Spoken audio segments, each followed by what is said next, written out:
Getting ready to take my kitchen counter compost container scraps out to the garage where I'm going to put them in the Bokashi bucket.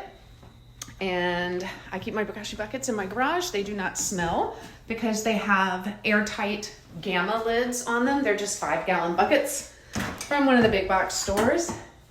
And it's not too hard to just walk from the kitchen to the garage and pop it in. I do keep them next to a little table, so I have something to set this on. I keep the Bokashi brand right there. And here are my buckets. The top one is the one I'm currently filling. I can do this one-handed. Nope. I would like to point out another reason they don't smell, in addition to this 2-piece gamma lid that is airtight, is because my buckets have no drainage. A lot of the buckets that the people want to sell you online have a spout to drain the liquid, and they tell you, you can use this, it's going to be amazing on your plants, and that might be, but I'm not putting mystery liquid that has had raw meat and cooked foods on my plants. No, thank you.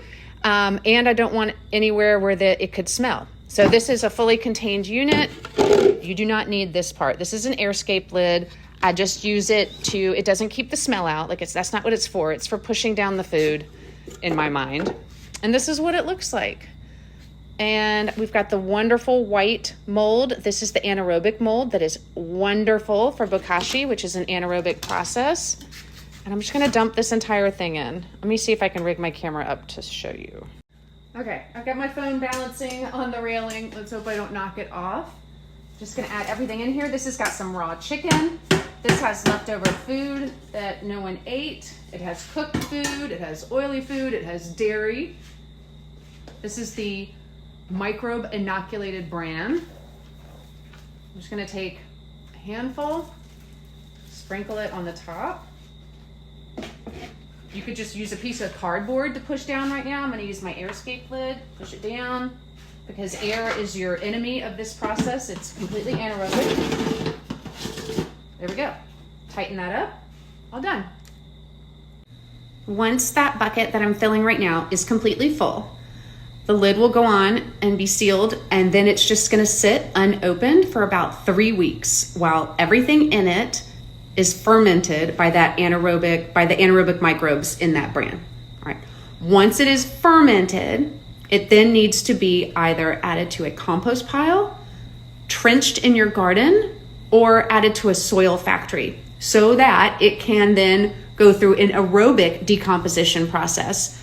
If you trench it in your garden, you're not going to want to plant there for a good 6 weeks. If you do a soil factory, those typically take a month to a month and a half.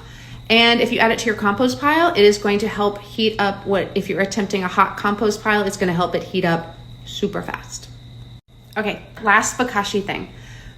People ask, why do you bother Bokashi composting? Like, why not just put your kitchen scraps straight into your compost pile? And you can do that. However, there are several things that most resources that talk about composting dissuade you from putting in your compost pile unless you are a very experienced and confident composter. Things like meat, dairy, cooked foods, oily foods, okay?